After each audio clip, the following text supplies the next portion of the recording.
का 18 से 23 मई तक श्रीमद जिनेन्द्र पंच कल्याणक प्रतिष्ठा महामहोत्सव एवं विश्व शांति महायज्ञ दिव्यांगों एवं पंच कल्याणक हेतु श्रद्धा निधि देकर पुण्य संचय करें।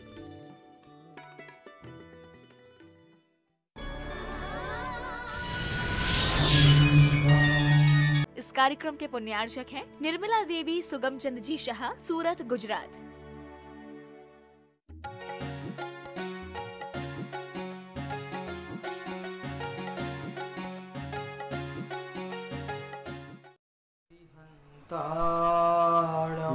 नमो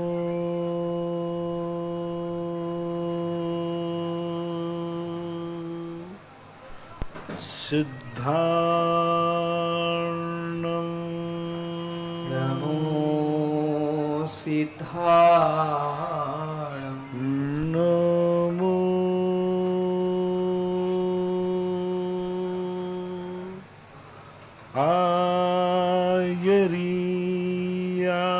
आयर्यार्णं नमो आयर्यार्णं नमो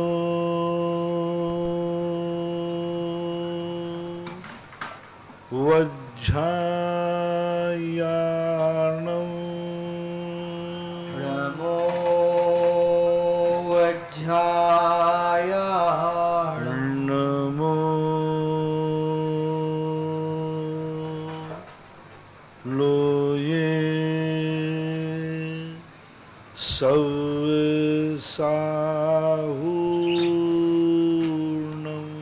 नमो लोये सव्यसाहूर्णं।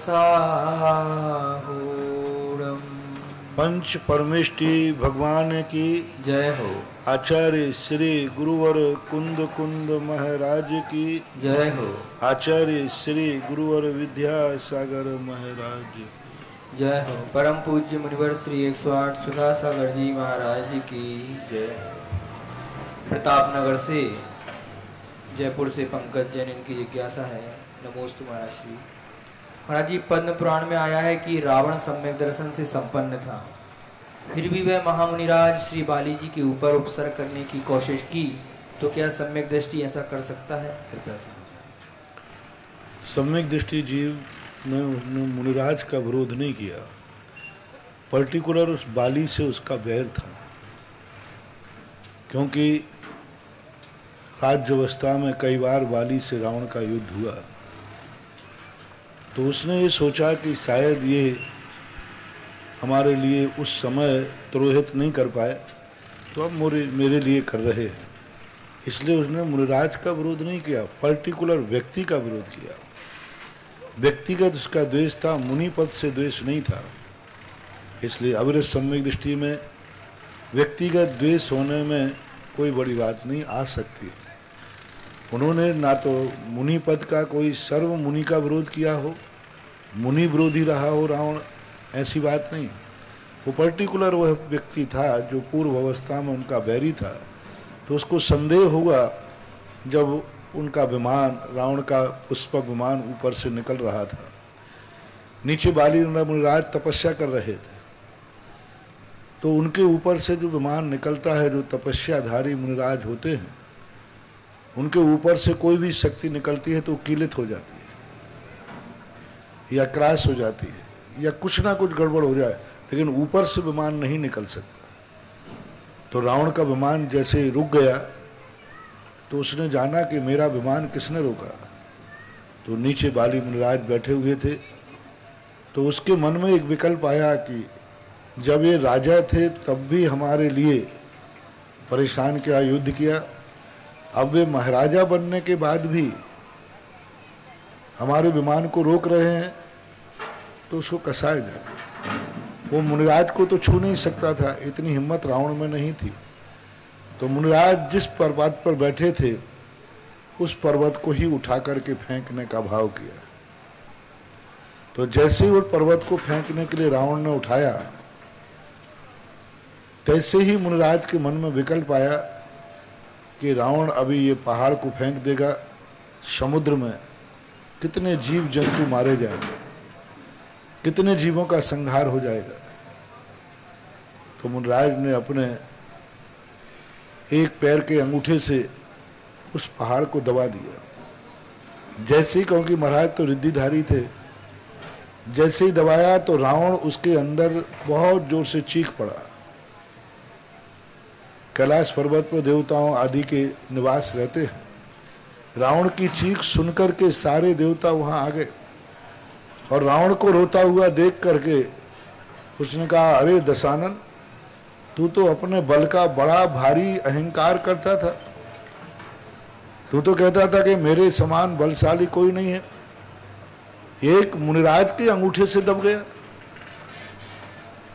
एक मुनिराज की जिनके पास ना शस्त्र है, ना अस्त्र है, ना वस्त्र है, इनके एक अंगूठे से दब गया। पर रावण इतने जोर से चीखा तो उस समय देवताओं ने कहा, रवती इति रावणाः। उस दिन से इसका नाम, जो रोता है उसका नाम रावण, उस दिन से उसका नाम रावण पड़ा।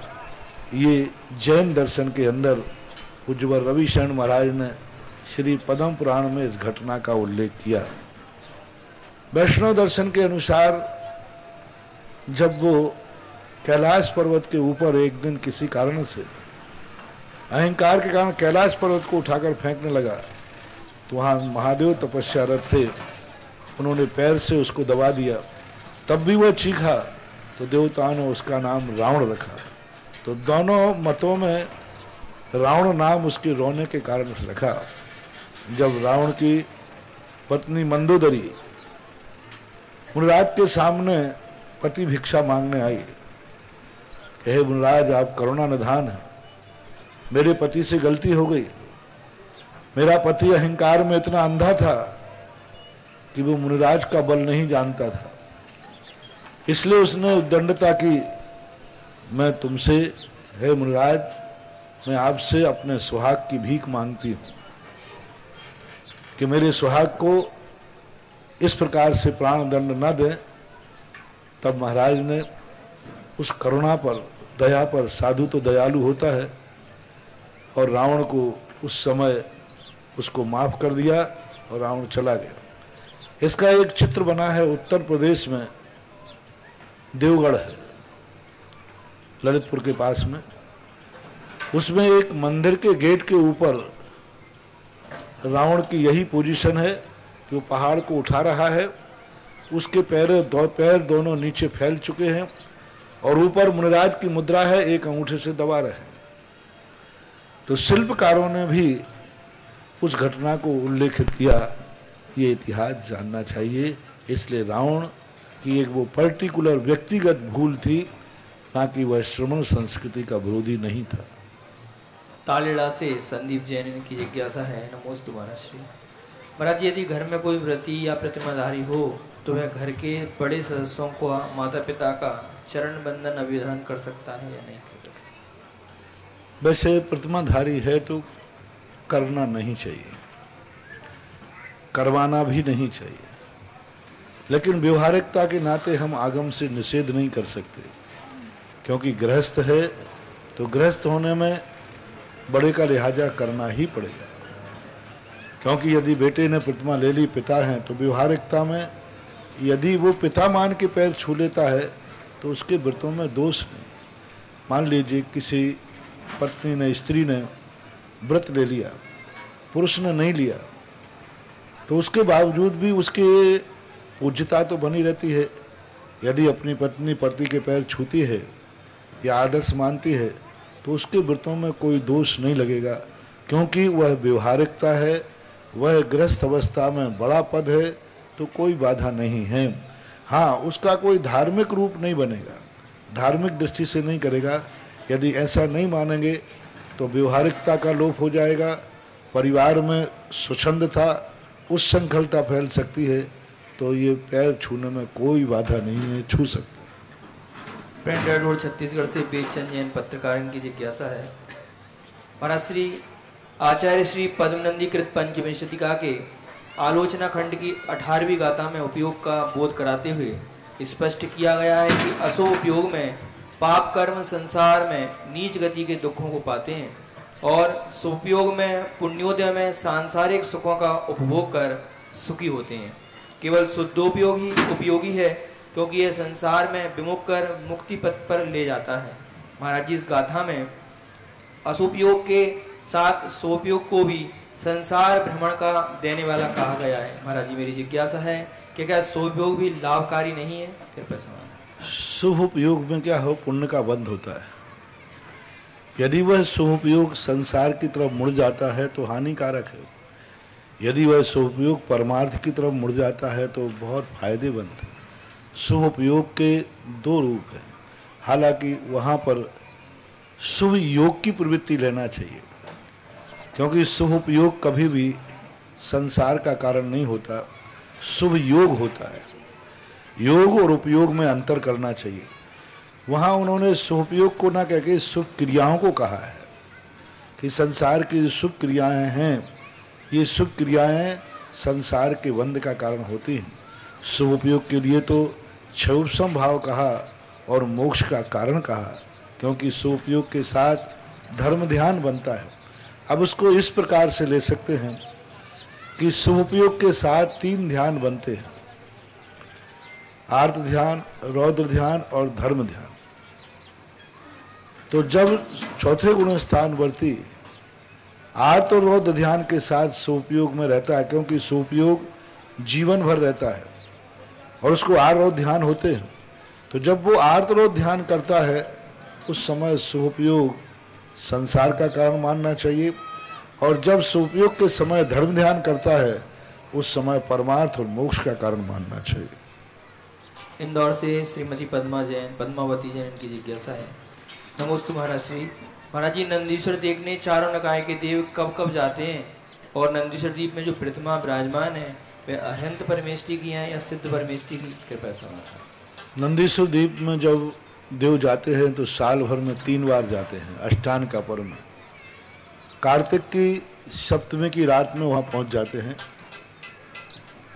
जब से उनकी अष्टान का शुरू होती है।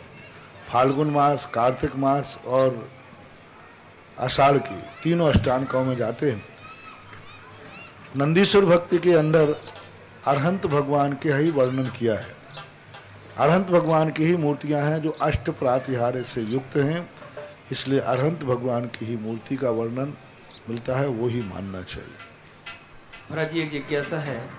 एक तरफ कहते हैं कि कन्यादान सबसे बड़ा दान, और दूसरी तरफ पर विवाह करने त्वरी का शब्द आया है। दूसरी तरफ दूसरी की लड़की शादी करवाने में अतिचार लगता है, तो महाराज जी ऐसा क्यों? पहली बात तो कन्यादान महादान है, ये कहाँ लिखा, कहाँ पढ़ लिया आपने? हमने तो कहीं पढ़ा नहीं है। तो ये कोई परंपरा है ही नहीं।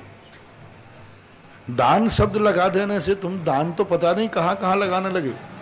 जैसे मैंने कहा था, दान तो रक्तदान, नेत्रदान, और तो और पीक दान, पायदान। अब दान तो तुम पता नहीं कहाँ कहाँ लगा लोगे, तो अब पायदान को महाराज इसमें दान लगा, पाय भी कोई दान होता है, पीक दान भी कोई दान होता है, तो ये दुरुपयोग करने लगे आप। दान जैसे पवित्र शब्द को देने के अर्थ में लगाने लगे, तो ये अच्छी बात नहीं है। इसलिए दान शब्द का प्रयोग जैन आगम में, जैन शास्त्रों में, कहीं पे शास्त्रों में उसका दान का प्रयोग नहीं किया। ये कन्या देना संयोग है, दान नहीं। दान पात्र को दिया जाता है, दान धर्म रूप में होता है। सांसारिक जो परस्पर में दिया जाता है ये संयोग कहलाता है। संयोग में और दान में बहुत अंतर होता है, इसलिए ना ऐसा कहा गया है और ना है। कोई पुण्यबंध का कारण नहीं लिखा, कन्यादान कोई पुण्यबंध का कारण हो, धार्मिक हो, कोई हो, ऐसा तो मैंने कहीं पढ़ा नहीं। इसलिए वो अतिचार है, था और रहेगा। इंदौर से महेंद्र जैन की जिज्ञासा है। नमोस्तु गुरुदेव। महाराज श्री, आज के समय हर व्यक्ति शांति चाहता है, चाहे मानसिक शांति हो या शारीरिक शांति, लेकिन कार्य अधिकतर अशांति के करता है। महाराज जी, जिज्ञासा है कि अशांति के कारणों से निवृत्त हुए बगैर शांति की प्राप्ति का साधन क्या हो सकता है? मैंने आज प्रातः काल प्रोत्साहन इसी पे दिया कि व्यक्ति कांटों से तो बचना चाह रहा है और बबूल के बीज अपने हाथ में लेकर जमीन में बो रहा है। कैसे संभव है? क्योंकि वो बीजों को जानता है कि ये बीज बहुत अच्छे हैं, डर रहा है कि मेरा भविष्य बहुत अच्छा हो, लेकिन वर्तमान में ऐसे कार्य कर रहा है कि भविष्य अच्छा होने का सवाल ही नहीं उठता। जब तक व्यक्ति कारण से नहीं डरेगा, बबूल के बीजों से नहीं बचेगा, बीच के कांटों से संभव बच ही नहीं सकता। एक जिज्ञासा आई है महाराज श्री, सूर्य और चंद्र विमानों का माप हम छोटे योजनाओं से मानना चाहिए या महायोजनाओं से? पूज्यवर यति वृषभ महाराज ने त्रिलोक परिणति के अंदर स्पष्ट उल्लेख किया कि विमानों का जो उच्छेद है, विमानों का जो आयतन है, छोटे योजन से लेना चाहिए और क्षेत्र, जमीन, पहाड़, नदी, नालों का बड़े योजन से लेना चाहिए, ऐसा वर्णन आया है। आज के जिज्ञासा समाधान कार्यक्रम में आप सभी का हार्दिक स्वागत, अभिनंदन। प्रथम जिज्ञासा के लिए नरेश जी बाकलीवाल, इनके पश्चात तैयार रहेंगे सीमा जी कोटिया देवपुरा, महानुभाव जिन्होंने परम पूज्य गुरुदेव के आशीर्वाद से सीलोदेव से तीर्थ क्षेत्र पर 1 कलश 11 श्रीफल की राशि के माध्यम से तीर्थ रक्षण करने में अपनी स्वीकृति प्रेषित की है। सपना जी, ऋषिता जी, अखिलेश जी कटारिया, केकड़ी वाले, सूरत वालों ने 1 कलश 11 श्रीफल की राशि के माध्यम से तीर्थ रक्षण में अपनी स्वीकृति दी है। अपने स्थान पर खड़े होकर के गुरुदेव का आशीष ग्रहण करेंगे। साथ ही और भी जिनके भाव बने अपने भाव को हम तक प्रेषित करें। गुरुदेव, एक जिज्ञासा आई है, आपके प्रवचनों के माध्यम से आप 2 दिन से बता रहे हैं कि जो भी रोजाना यहाँ पर सिलोदिया से तीर्थ क्षेत्र पर अभिषेक शांति धारा करने आएंगे, उनके घर में तो सुख, समृद्धि, शांति, ऐश्वर्य बढ़ेंगे।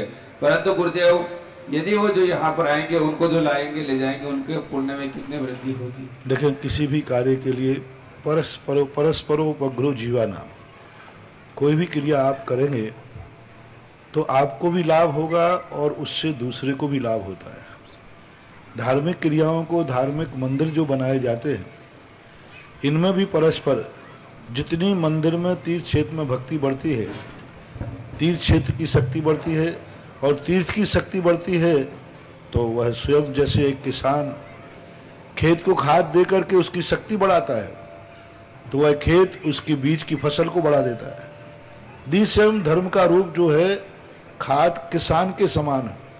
किसान पहले अपने खेत की शक्ति बढ़ाता है, उसमें खाद आदि दे करके, तो खेत उसके बदले में उसकी फसल की शक्ति बढ़ा देता है। ऐसा ही धर्म रक्षति रक्षता, जो पहले अपने मंदिर की शक्ति बढ़ाता है, मंदिर के अंदर एनर्जी देता है, मंदिर उसकी जिंदगी की भी शक्ति बढ़ा देता है। धर्म के संबंध में सदा के लिए मैंने आप लोगों को आज बहुत अच्छा उदाहरण दिया किसान का। यदि तुम चाहो कि किसान चाहे कि हम खेत की शक्ति न बढ़ाएं, खेत में खाद न डालें, तो उसकी फसल कमजोर होगी। इसी प्रकार धर्म क्षेत्र में यदि हम दान आदि दे करके यदि धर्म को हम पुष्ट नहीं करेंगे, मंदिर को पुष्ट नहीं करेंगे, तो ये धर्म और मंदिर आपकी भी जिंदगी की फसल उगाने वाला नहीं है। इसलिए आपको फसल मजबूत चाहिए है तो आपको मंदिर और भगवानों को मजबूत बनाना पड़ेगा। इसलिए आज हमने 2-3 दिन पहले भी कहा था कि आज सीलोदा तीर्थ क्षेत्र बहुत बड़ी एनर्जी को प्राप्त हो ही रहा है। यहाँ सम्मेद शिखर की माटी की स्थापना हुई, यहाँ पर अभी शिलान्यास हुए, मंदिर तो धीरे धीरे बढ़ रहा है और मंदिर की एनर्जी तो बढ़ेगी, लेकिन मेरा भाव है कि जब एनर्जी बढ़ रही है तो इसका लाभ निकटवर्ती जो शहर है बूंदी को मिलना चाहिए, क्योंकि एनर्जी जब लाइट बनना चालू हो गई तो उसका उपयोग भी होना चाहिए।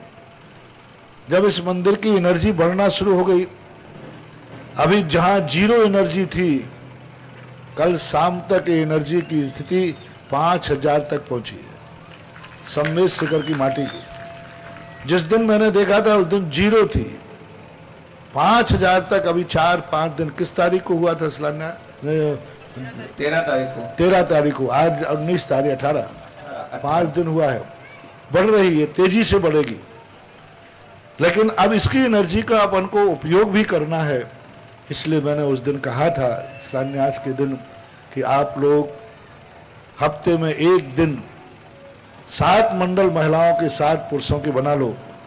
सुबह 1 मंडल आवे अभिषेक करने और शाम को मंडल आवे आरती करने।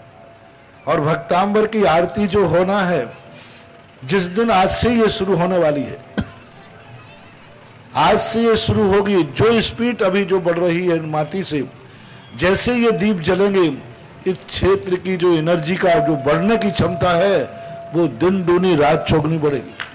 वे 48 दीपक जो भक्तांबर के मंत्रों के द्वारा तुम प्रज्वलित करोगे वो, और जैसे ही पड़ेगा आप लोग देखिए, अभी सुदर्शनोदय तीर्थ क्षेत्र, ज्ञानोदय तीर्थ क्षेत्र आदि क्षेत्रों में जो शाम को भक्तांबर का दीप जला रहे हैं, उनसे इतना लोगों को लाभ हो रहा है, इतना लाभ हो रहा है कि अप्रत्याशित। बड़े बड़े बीमार दुखी लोग शाम को 48 दीपक जला के आते हैं। जो डॉक्टर मना कर देता है कि आप ठीक नहीं होंगे, वही डॉक्टर कहता है कि आप ठीक हो जाएंगे। ये शुरुआत आज से शीलोदय तीर्थ से सिलोर में आज से ही अभी प्रवचन के बाद शुरू होने वाली है।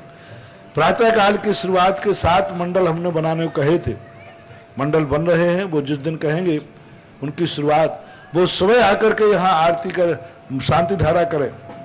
अब इसके लिए सारे भारत के लिए एक बहुत छोटा सा, तुम कैसे उपवास करोगे? मान लो बूंदी वाले तो आकर अभिषेक करेंगे, महिलाएं पुरुष सब आकर आरती करेंगे, बाहर वाला कैसे लूट सकता है दान पुण्य का?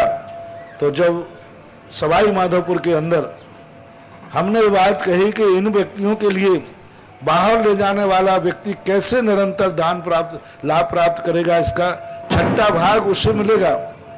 तो इनके लिए लाने और ले जाने की व्यवस्था, तो उस समय विनय बाबू अहमदाबाद वालों ने सुना और उन्होंने एक गाड़ी भेंट की कि जितने लोग भगवान का अभिषेक करने के लिए, शांति धारा करने के लिए जाएंगे, वो मेरी गाड़ी में बैठ के जाएंगे।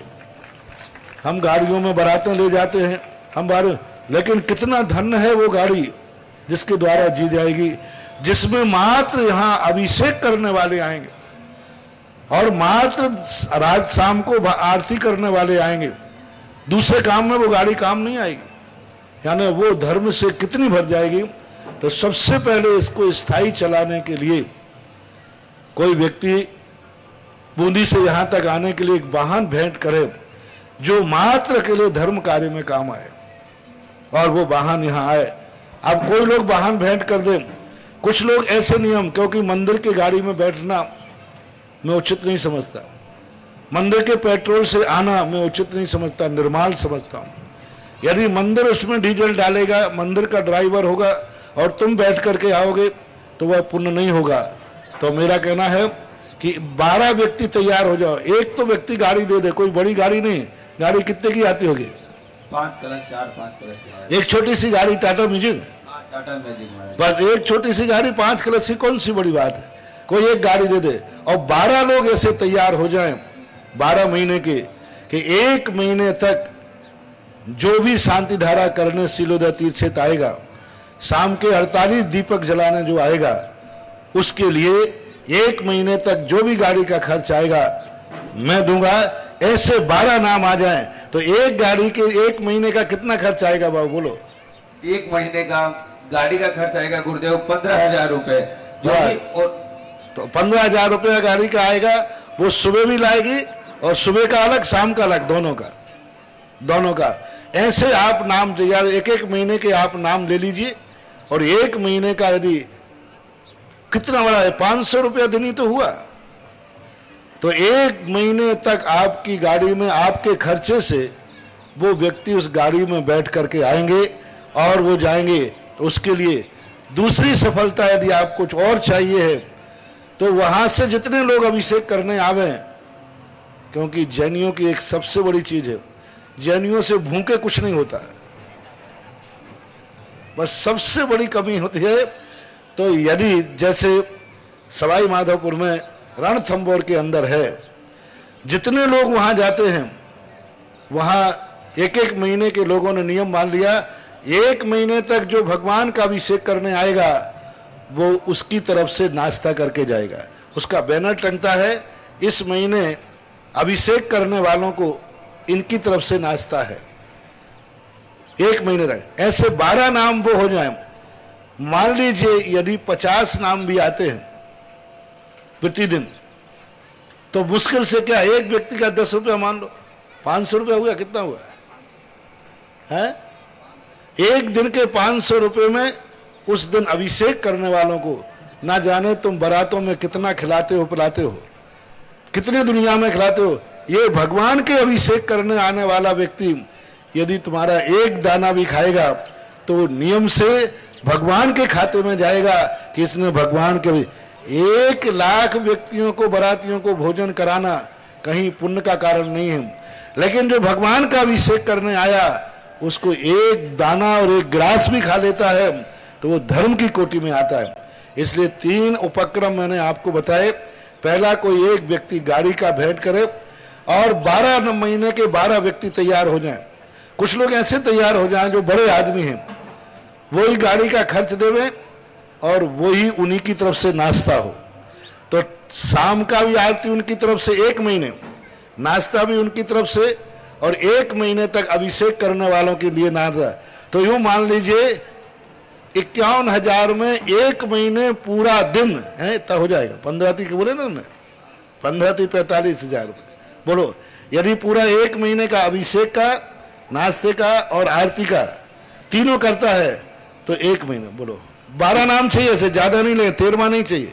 गुरुदेव, आपकी वाणी का बहुत ही अतिशय है, आपको वचन सिद्धि, आपने यहाँ से आदेश दिया और 5 कलश की राशि के माध्यम से जो यहाँ पर सिलोद अच्छे तीर्थ क्षेत्र पर वाहन बूंदी से सिलोर पर आएगा और जाएगा, उसकी स्वीकृति आपके अनन्य भक्त ठाकुर जी ट्रांसपोर्ट मुंबई वालों ने अपनी स्वीकृति तुरंत ही भेज। देखो, ये ऐसा कोई भी क्षेत्र नहीं जाता जिस क्षेत्र में अपना सहयोग नहीं दे, और ट्रांसपोर्ट वाले हैं। अब यही गाड़ी उनके ट्रांसपोर्ट की गाड़ियों का एक्सीडेंट बचाएगी। हाँ, एक गाड़ी का एक्सीडेंट हो जाए 2-5 लाख यूं लग जाते हैं, और ये गाड़ी यहाँ तो चलेगी और वहां एक्सीडेंट बचेंगे। अब ऐसे करो, 12 नाम ले लो, इनका 1-1 महीने के लिए 12 लोग आ जाए, पहले फुटकर मत लो। पहले जो भी महानुभाव इस प्रकार की भावना रखते हैं कि सिलोद अच्छे तीर्थ क्षेत्र पर आने वाले 1 माह तक यहाँ पर जो भी भगवान जिनेंद्र देव का अभिषेक करने यहाँ पर आएंगे, उनको हम हमारे परिवार की तरफ से खर्चे पर यहाँ पर लेके आएंगे। साथ ही उनको यहाँ पर जो अल्पाहार दिया जाएगा उसका पुण्यार्जन भी हम करेंगे। सायकालीन जब जिनेंद्र देव की यहाँ पर आरती होगी तो उस आरती में भी यहाँ पर आने वाले श्रावकों के लिए, धर्मावलंबी बंधुओं के लिए हमारे परिवार की तरफ से पुण्यार्जन में वो यहाँ पर पधारे। इस भावना के साथ जो भी अपने भाव बनाना चाहे 51,000 रुपए की राशि के माध्यम से आप तीनों का पुण्यार्जन कर सकते हैं। वो 1 महीना उसका फिक्स रहेगा, यहाँ बराबर बोर्ड लगेगा और 1 महीने तक लिखा जाएगा कि अभिषेक करने वालों को यह नाश्ता और लाने ले जाने की व्यवस्था है। यहाँ बोर्ड लगेगा, 12 महीने के 12 बोर्ड बनवा लेना और यहाँ टंगना चाहिए। जिनके भी भाव बने अपने भाव को हम तक प्रेषित करें। वाहन पर भी उस पर भी यहाँ पर पट्टी लगाई जाएगी कि इस माह के पूरे नाश्ते के पुण्यार्जन ये परिवार है, इस माह के यहाँ पर आवागमन के पुण्यार्जन ये परिवार है। दूसरा, उस गाड़ी पे भी बैनर रहेगा, 1 महीने तक उसका बैनर टंगेगा कि कौन ला रहा है, कौन ला रहा है। जिनके भी भाव बने अपने भाव को हम तक प्रेषित करें। जिन्होंने 51,000 रुपए की राशि के साथ 1 माह तक अपने परिवार की तरफ से पुण्यार्जन करने का सौभाग्य प्राप्त किया है, श्रीमान प्रबोध जी जैन नारायणपुर छत्तीसगढ़ वालों ने अपनी स्वीकृति ऑनलाइन के माध्यम से प्रेषित की है। इसी महीने से शुरू कर दो, मार्च से, मार्च महीना इनका, अप्रैल वाला आ जाए। साथ ही महेंद्र कुमार जी हरसोरा आमा वाले देवली आमा वाले बूंदी वालों ने जो प्रांतीय अध्यक्ष बघेलवाल संघ बूंदी के हैं, उन्होंने भी 1 माह का 51,000 रुपए की राशि के माध्यम से पुण्यार्जन में अपनी स्वीकृति प्रेषित की है। महानुभाव और भी जिनके भाव बने अप्रैल कर, हाँ कर दो अप्रैल, और भी जिनके भाव बने 51,000 रुपए की राशि के माध्यम से आप पूरा पुण्यार्जन कर सकते हैं। आप उस चीज की कल्पना कीजिए। मान लो एक को यदि भारी लग रहा हो तो 2 मिलकर के कर लो। हाँ, 2 मिलकर के भी कर सकते हो, 2 दोस्त मिल जाओ, कोई मिल जाओ। यदि एक नहीं कर पाए तो 2-2 लोग मिलकर कर ले, कोई बात नहीं। 2 परिवार मिलकर के भी गुरुदेव इसका सौभाग्य प्राप्त कर सकते हैं। जवाई कंवर साहब ससुराल पक्ष दोनों मिलकर के भी इसका पुण्यार्जन कर सकते हैं। जिनके भी भाव बने अपने भाव को हम तक प्रेषित करें। महानुभाव, आप कल्पना कीजिए आपके द्वारा किए गए पुण्यार्जन से कितने धर्मावलंबी बंदियों को पुण्यार्जन का सौभाग्य प्राप्त होगा। प्रतिदिन वह यहाँ पर अभिषेक करेंगे, तत्पश्चात यहाँ पर अल्पाहार स्वीकार करेंगे। अल्पाहार मात्र अभिषेक करने वालों को मिलेगा, जो अभिषेक नहीं करेगा उसको नहीं होगा। हाँ, नहीं तो फोकटिया बहुत आ जाए। जो धोती दुपट्टा पहन करके भगवान का अभिषेक करेगा वही लेगा, दूसरे के लिए नहीं। 51,000 रुपए की राशि के साथ श्रीमान हुकुम जी काका परिवार सह परिवार कोटा वालों ने भी अपनी स्वीकृति प्रेषित की है। श्रीमान योगेश जी, सरिता जी सागर वालों ने भी 51,000 रुपए की राशि के साथ अपनी स्वीकृति नोट कर रहे की है। जिज्ञासा के लिए। और भी जिनके भाव बने अपने भाव को हम तक प्रेषित करें। नमस्ते महाराज श्री।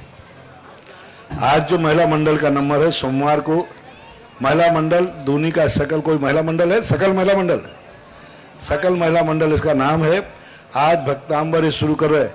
देखो महिला मंडल की अपेक्षा कितने नाम है दो, महिला मंडल के कार्यक्रम फेल हो जाते हैं। इसलिए आप व्यक्तिगत नियम लें कि मैं सोमवार के दिन यहाँ आरती करने आऊँगी। बाहर की छूट है, बीमारी की छूट है, विशेष परिस्थिति की छूट है। इसलिए नाम देना है, महिला मंडल नहीं, उनका नाम यहाँ बोर्ड पे लिखा जाएगा। मान लो आपके महिला मंडलों से 25 नाम है तो 25 के नाम लिखे जाएंगे यहाँ पर। इसलिए इसके नाम की लिस्ट दे देना, पूछ करके चले। नमस्ते महाराज श्री। राजा दशरथ जी को 4-5 महीने के दौरान कितने महीने हो गए भाई? जो 4 महीने हो गए। हाँ जल्दी का, आज ही पूरे करना। 5 हो गए, 5 6 हो गए, 50% हो गया। 6 नाम और करके, और फिर देखो आज जो अपन शुरुआत कर रहे हैं ना, यहाँ अभिषेक एक समय वो था, यहाँ वर्षों तक अभिषेक के लिए बाहर का एक व्यक्ति नहीं आता। कौन शाम को आता था बताया इन्होंने, कुछ नहीं, यहाँ सब कागले बोलते थे बस। और अब प्रतिदिन अब ये अभिषेक और शांति धारा से चमत्कार देखना, जो अभी से आएगा, जब ये क्षेत्र फलेगा फूलेगा तब तो दुनिया आएगी। लेकिन उसके पहले जो आ रहे हैं ये हैं शाश्वत ट्रस्टी, शाश्वत भक्त। इनको सबसे ज्यादा पुण्य लगेगा, क्योंकि जब फलेगा फूलेगा, जब विशाल मंदिर बनेगा तब तो सारी दुनिया यहाँ आएगी। लेकिन अभी शुरुआत हो रही है। इस समय जो आएंगे, ये जैसे कहते ना आप कि विपत्ति में जो काम आता है उसका उपकार फिर व्यक्ति भूलता नहीं है। तो ऐसी दशा में जब तुम यहाँ काम आओगे तो फिर इसका अर्थ है कि तुम्हारे लिए ये क्षेत्र कभी भूलेगा नहीं, तुम्हारे लिए सदा बरदस्त रहेगा कि यह व्यक्ति उस समय आता था जिस समय यहाँ पर कोई भी नहीं आता था। इसलिए अभी जो तुम आओगे, ये बहुत बड़ी, जब ये क्षेत्र फलेगा उस समय आप दर्शन करने आओगे तो यहाँ की वर्गणाएं कहेंगे ये वो व्यक्ति है जो शुरुआत से आ रहा है, जब क्षेत्र का विकास शुरू हुआ था। इसलिए आप लोगों को बहुत बूंदी के हर घर में आवाज दिलाऊं, पूरे घरों में से एक भी घर ऐसा नहीं बचना चाहिए कि हफ्ते में एक दिन यहाँ अभिषेक करने, और बूंदी की एक महिला नहीं बचना चाहिए घर से जो हफ्ते में एक दिन यहाँ आरती करने नहीं आए। वाहन एक औपचारिक है, अपने निजी वाहन है, 5-7 किलोमीटर निजी वाहन से भी आ जाओ तो कौन सी बड़ी बात है, कोई बड़ी बात नहीं है। यदि वाहन छोटा पड़े कम पड़े तो सब वाहन लेके आओ। जितना तुम यहाँ पेट्रोल जलाओगे उतना पेट्रोल तुम्हारा कहीं ना कहीं से बच जाएगा, नहीं तो नहीं किया तो फिर ड्राइवर चोरी कर ले जाएगा। जिन्होंने 51,000 रुपए की राशि के साथ गुरुदेव स्वीकृति दी है, सुमन जी जेल अरोड़ा परिवार गाजियाबाद वालों ने भी अपनी स्वीकृति प्रेषित की है। साथ ही चक्रेश जैन जोजिया परिवार ललितपुर उत्तर प्रदेश वालों ने भी अपनी स्वीकृति प्रेषित की है। मई माह में श्रीमान नरेश कुमार जी, श्रीमान चंद्र प्रकाश जी झुआसा वाले अलोद वालों ने भी अपनी स्वीकृति प्रेषित की है। यह माया उनका हर साल फिक्स रहेगा हमेशा, लेकिन वो राशि भी प्रतिवर्ष देंगे, नहीं तो एक बार देके रह जाओ। नमस्ते महाराज जी। राजा दशरथ जी को पुत्र वियोग श्रवण कुमार के माता पिता के अभिशाप के कारण हुआ था, लेकिन राम को पत्नी वियोग क्यों हुआ, इसके पीछे क्या रहस्य है? उसके पीछे भी कोई कहानी है, और आगम के अंदर, शास्त्रों के अंदर विचित्र प्रकार की बातें, विचित्र प्रकार की चर्चाएं हैं। शास्त्रों में वर्णन है, पूर्व भाव में कहीं उस प्रकार की स्थिति कहीं बनी जिनके स्पष्ट कारण उल्लेख नहीं है, लेकिन कार्य बता रहा है कि कोई ना कोई कारण जरूर रहा है। अब ये देखें, 7 दिन के 7 महिला मंडल के नाम आ रहे। मंगलवार के लिए सरावगी महिला मंडल दूनी, बुधवार के लिए नागदी बाजार वालों की बूंदी बूंदी। अब 7 महीने से दूनी दूनी कर रहा तो अब बूंदी कैसे हो जाए? हमारे पास है ना दूनी, बूंदी सरावगी महिला मंडल बूंदी। बुधवार को नागदी बाजार की महिलाएं आएंगी, गुरुवार को मधुबन कॉलोनी, गुरुवार को नैनवा रोड, शनिवार को गुरु नानक कॉलोनी और रविवार को देवपुरा। ये लेकिन अभी ये नाम दिए, सभी लोग अपने अपनी पूरी लिस्ट दे में व्यक्तिगत नाम, फोन नंबर और जो भी आपका परिचय हो वो दे, तभी माना जाएगा, अकेले इससे मैं मानूंगा नहीं। और वो आकर के यहाँ खड़े होकर के मैं शपथ दिलाऊंगा, और खड़े होकर शपथ लेकर के 9 बार नमोकार मंत्र पढ़ के व्यक्तिगत नियम लो। व्यक्तिगत नियम हमेशा जिंदगी में पल जाता है, और सामूहिक नियम, वो नहीं जा रही तो ये नहीं जा रही, वो नहीं जा रही तो ये नहीं जा रही। और व्यक्तिगत लोगे तो अपने परिवार को लेकर के भी आ सकते हो। मंडल में एक घाटा है कि मंडल में जब सब महिलाएं इकट्ठी हो तब, और व्यक्तिगत लेने में क्या है कि आप अपने भाई से, बेटे से, पति से कह सकते हो कि मेरा आज शीलोदय तीर्थ से जाने का नियम है, आप मुझे ले चलो। तो मंडल नहीं आएगा तो आप व्यक्तिगत आ जाना। इसलिए व्यक्तिगत नियम लो और व्यक्तिगत लिस्ट हमें पेश करो। जिसने ये मुझे लिस्ट दी है वो पूरी नाम के साथ लिस्ट देवे, और कल हमें नाम के साथ लिस्ट देवे, हम यही उनके नाम की घोषणा करा देंगे।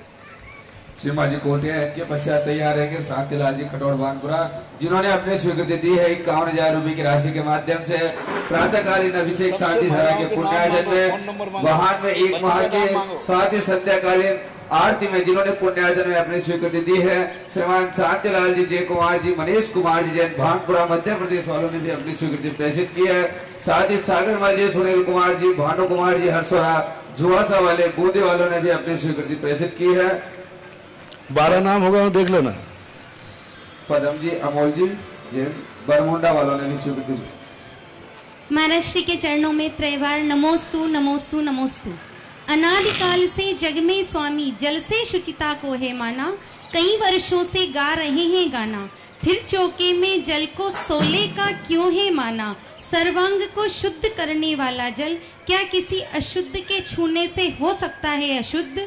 फिर जल किसी को शुद्ध कर ले, ऐसी कैसे क्षमता है। जल की इस उलझन को सुलझाएं, जो जिनवाणी ने कहा है ऐसा मार्ग बताएं। जल कभी किसी को शुद्ध नहीं करता। जल मात्र ऊपर की गंदगी को शुद्ध करता है, अंदर की गंदगी को शुद्ध नहीं करता। और इसलिए कोई भी व्यक्ति, क्योंकि वो बाहर की गंदगी शुद्ध दूर करता है, और बाहर का गंदा आदमी उसको छू लेता है तो अशुद्ध हो जाता है, क्योंकि उसके अंदर अंतरंग शुद्धि करने की क्षमता नहीं है। वो हाथों में लगी हुई धूल धो सकता है, वो चमड़ी को नहीं धो सकता, अंदर के और भी खून आदि को नहीं धो सकता, और धोवे भी दे तो अंदर के परिणामों को नहीं धो सकता। इसलिए जल शुचिता को, यानी शुचिता का अर्थ वहाँ जल का पवित्र का गंदापन उसमें नहीं है, यही शुचिता है। जल कोई शौच धर्म के समान शुचि नहीं होता। और जल को मात इसलिए कह देते हैं, वो हाथ के मैलों को धो देता है, इसलिए जल को वहाँ प्रतीक रूप में रखा। जल जल ही होता है, जल ना पवित्र है ना अपवित्र है। पवित्र हाथ में जाता है तो पवित्र हो जाता है, और अशुद्ध हाथ में जाता है तो अशुद्ध हो जाता है। पानी रे पानी तेरा रंग कैसा, तो वो कहता है जिस रंग में मिलाओ उस रंग जैसा। शांतिलाल जी खटोर भानपुरा, इनके पश्चात तैयार रहेंगे मोनिका जी जैन बूंदी। नमोस्तु स्वामी, नमोस्तु नमोस्तु। गुरुदेव, मेरी जिज्ञासा है कि किसी ने दान दिया, किसी ने पाठशाला के दिया, किसी ने दवाखाना के लिए दिया, किसी ने संतशाला के लिए दिया, और इस दान का उपयोग जो दिया, जो अपने को प्रॉपर्टी दी है, उसका उपयोग अपन अपने निजी उपयोग में करें या किसी किराएदारी पर करें, तो उसका क्या दोष है हमारा? कल इसके संबंध में बहुत विस्तार से बताया था। किसी व्यक्ति ने जिस पर्पस से दान दिया है उसी पर्पस में ही कमेटी को खर्च करना चाहिए। यदि पर्पस बदल दिया है तो उससे एक बार पूछना चाहिए। यदि वो कह देगा कि ठीक है आप दूसरे में ले लीजिए तो ले सकते हैं, अन्यथा कमेटी दोषी है, महान दोष का भाग लगेगा। और दान में दी हुई वस्तु निजी उपयोग में लेना और कार्यों में लेना तो कदापि उचित नहीं है। नमस्ते।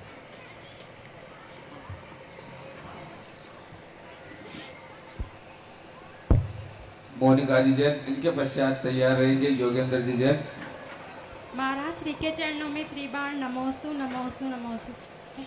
हे स्वामी, मैंने कहीं पढ़ा था कि तन की बीमारी का इलाज तो सहज और सरल है, लेकिन मन की बीमारी का इलाज बहुत कठिन है, और मन की बीमारी तन की बीमारी से होती भी अधिक खतरनाक है। तो महाराज जी, मन की बीमारी है क्या है, और मन की बीमारी को मन की बीमारी होती है शक, संदेह, महत्वाकांक्षाएं, इच्छाएं, तृष्णाएं, ये मन की बीमारी कहलाती है।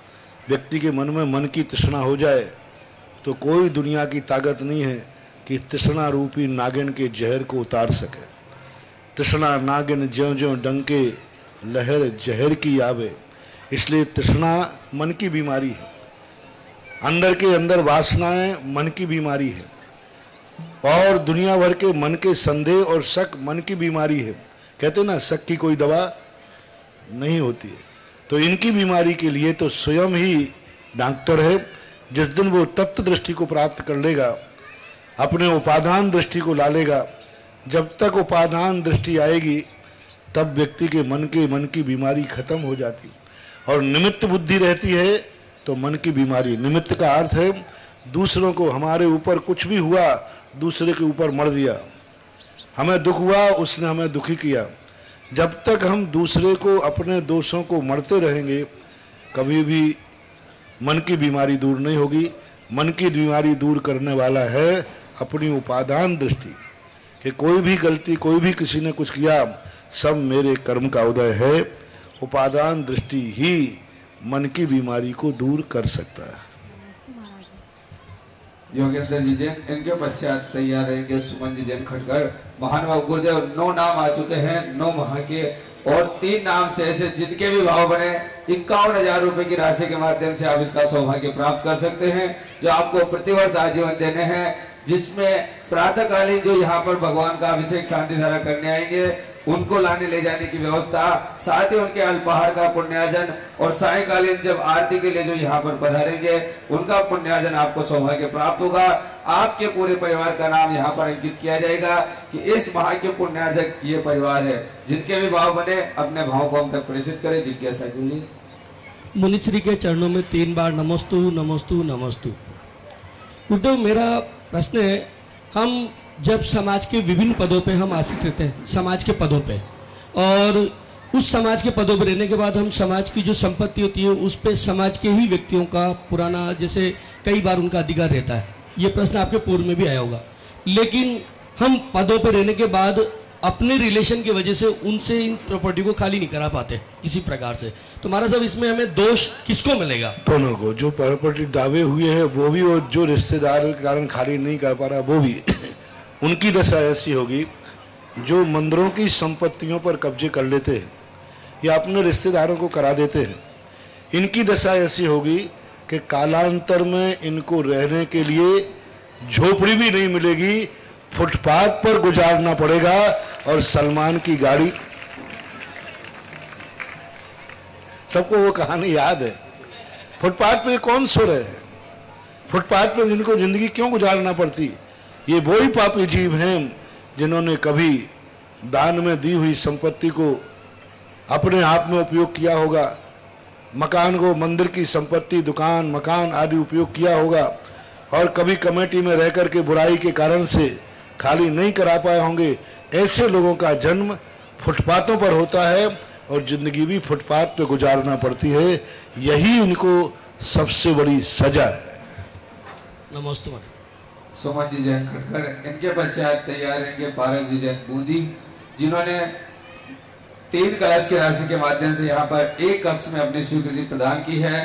प्रेम कुमार जी, पारस कुमार जी, इंदिरा जी, नवीन जी, भानु जी, सोनू जी, मनीष जी, पीयूष जी, चंचल जी, विदिक जी, हर्षोरा परिवार, सिलोर वाले, बूंदी वालों ने आज महाराष्ट्र के आर के उपलक्ष्य में अपनी स्वीकृति प्रदान की है।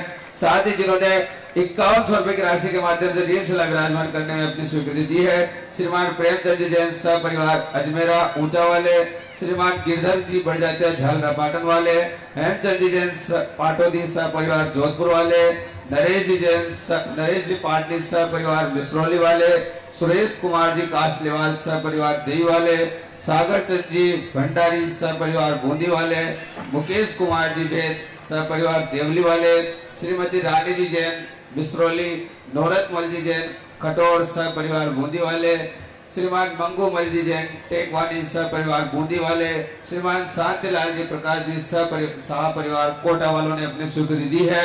और भी मानव जिनके भाव बने अपने भाव को हम तक प्रेषित करें जिज्ञासा के लिए।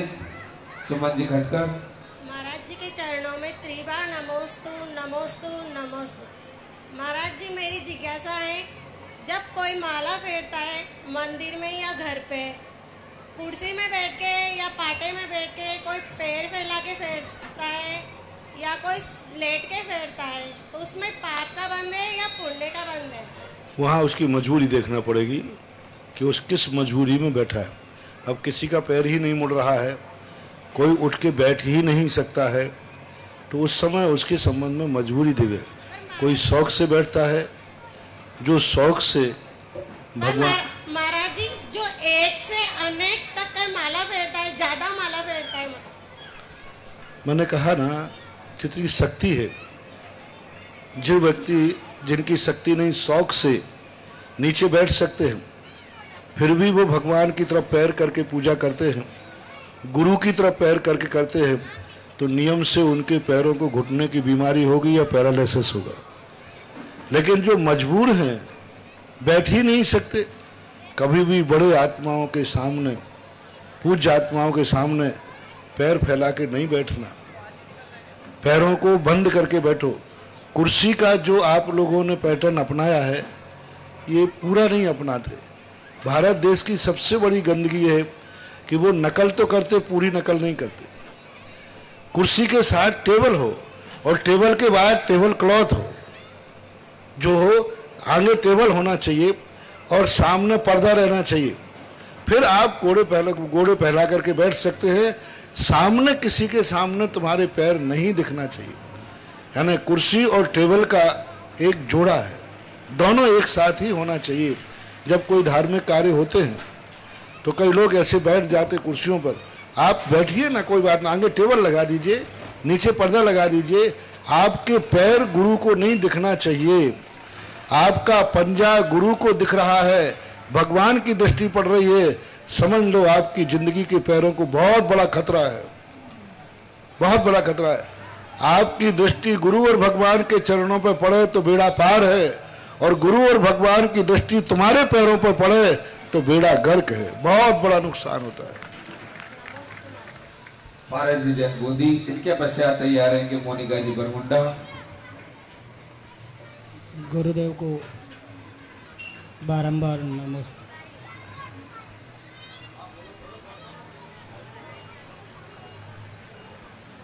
गुरुदेव को बारंबार नमस्तु नमस्तु नमस्तु। मेरा तो कोई प्रश्न ही नहीं था, वो पीछे खड़े हैं, उनका ही प्रश्न था जो वही पूछे।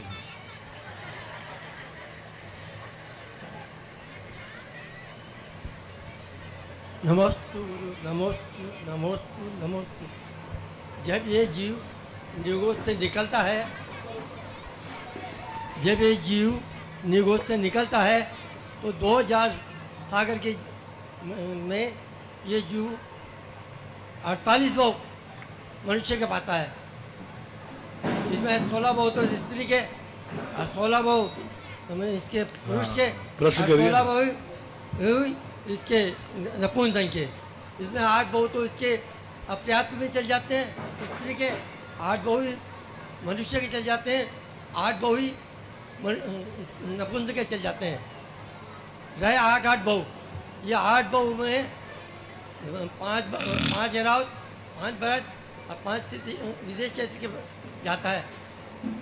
अब इसमें कुभोग में जब ये जीव जाता है तो क्या 8 भाव के में ये यहाँ इसमें गिनती होती है या वो 8 भाव केवल वहीं चक्कर लगाता है?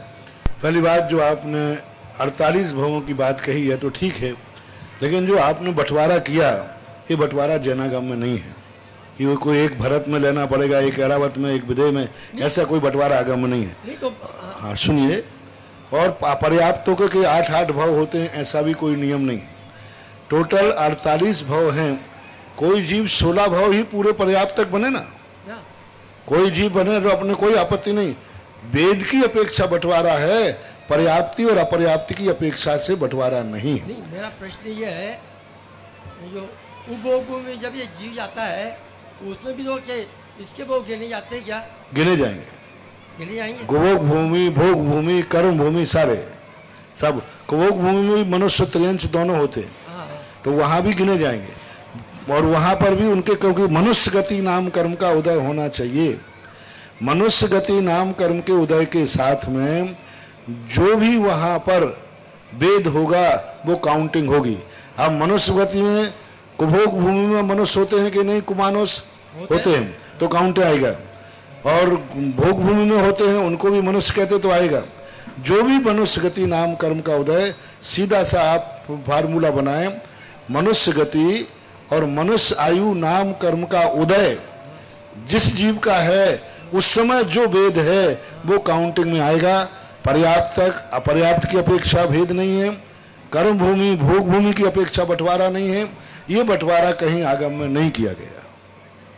मोनिका जी जैन, इनके पश्चात तैयार रहेंगे दीपचंद जी जैन भानपुरा, जिन्होंने अभी अभी अपनी स्वीकृति पंच परमेष्टि शिला विराजमान करने में 21,000 रुपए की राशि के साथ प्रेषित की। श्रीमान नेमचंद जी, सरला जी, मनीष जी, गीतू जी, अभिष जी, आशिता जी जैन सब परिवार अम्बाला वालों ने, साथ ही नरेश चंद जी, रोहित जी, आरव जी पाटनी, अजमेर वालों ने भी अपनी स्वीकृति प्रेषित की है। जिज्ञासा के लिए मोनिका जी जैन। महाराज श्री के चरणों में त्रिबार नमोस्तु नमोस्तु नमोस्तु। महाराज जी, मेरी जिज्ञासा है कि स्वेच्छा से लिया गया नियम सार्थक है या जबरदस्ती लिया गया नियम सार्थक है? अगर कोई जबरदस्ती नियम देना चाहे तो उसका तब उस समय क्या करना चाहिए? स्वेच्छा से लिया गया नियम सार्थक है या जबरदस्ती लिया गया नियम? बच्चे को जबरदस्ती थप्पड़ मार के भी नियम देना चाहिए, क्यों वो तो नियम लेने नहीं चाहता।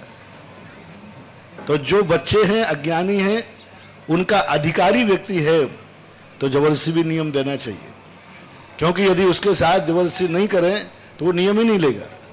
तो जबरदस्ती के कुछ नियम ऐसे होते हैं जिनसे व्यक्ति की नैतिकता खत्म होती है, जिसकी कुल परंपरा खत्म होती है।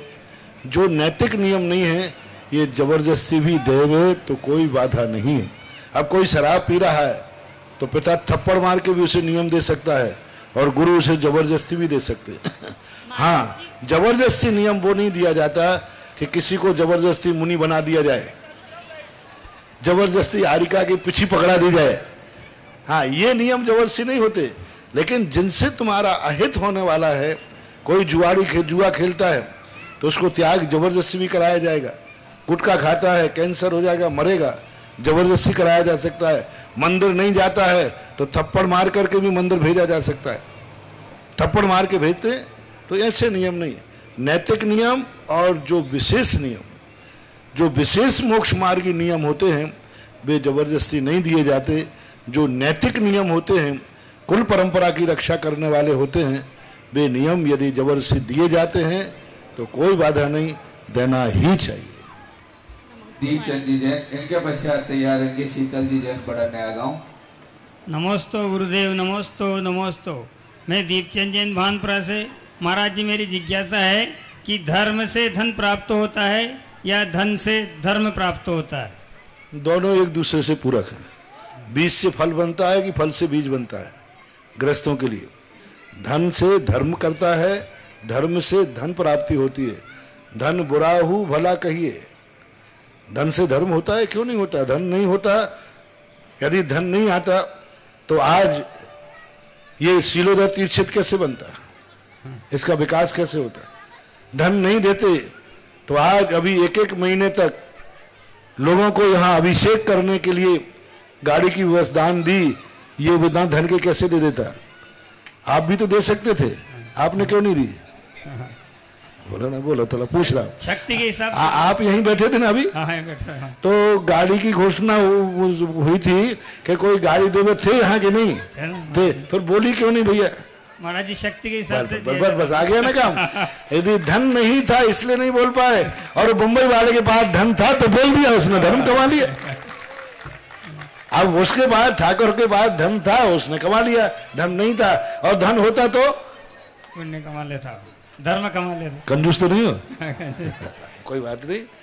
तो ऐसी स्थिति में ये निमित्त कहलाते हैं। मुद्रा एक विनिमय का निमित्त है। मुद्रा के माध्यम से हम बहुत सारे जीवों का उपकार कर सकते हैं, बस परिणाम उपकार के आना चाहिए। धन का भाव धर्म में लगाने का भाव आना चाहिए।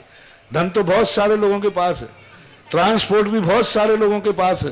कितने लोगों के पास ट्रांसपोर्ट होंगे जो प्रतिदिन हजारों रुपए की शराब, जुआ आदि खेलते हैं?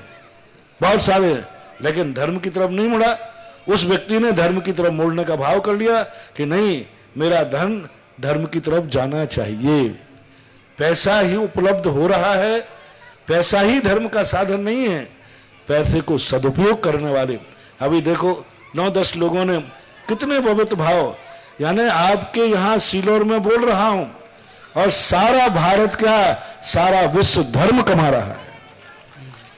सीलोर में अभिषेक होगा, शांति धारा होगी, सीलोर में भक्तांबर पाठ होगा और पुण्य कमा रहे हैं सारे भारत के जैनी जो दान दे रहे हैं। अब उन्होंने धन नहीं होता तो इतनी दूर बैठ करके सीलोर की कंपनी से अपना शेयर कैसे प्राप्त करते? अब देख लिए सीलोर कितनी बड़ी कंपनी हो गई, कितने लोगों का शेयर होगा। अब यहां जो जो प्रॉफिट होगी, वो जो जो दान बोल रहे हैं, उनके खाते में नियम से जमा होगी ही होगी। नमस्ते। शीतल चंद जी जैन बड़ा नया गांव, इनके पश्चात तैयार रहेंगे देवेंद्र जी जैन हरसोरा। आगे आ जाइए शीघ्रता से। श्रीमान गुलाब चंद जी अजमेर वालों ने भी पंच परमेष्टि शिला विराजमान करने में 21,000 रुपए की राशि के साथ अपनी स्वीकृति प्रेषित की है जिज्ञासा के लिए। शीतल जी दूसरा माइक आगे पहुंचा दे। इस कार्यक्रम के पुण्यार्चक थे निर्मला देवी सुगम चंद जी शाह, सूरत, गुजरात।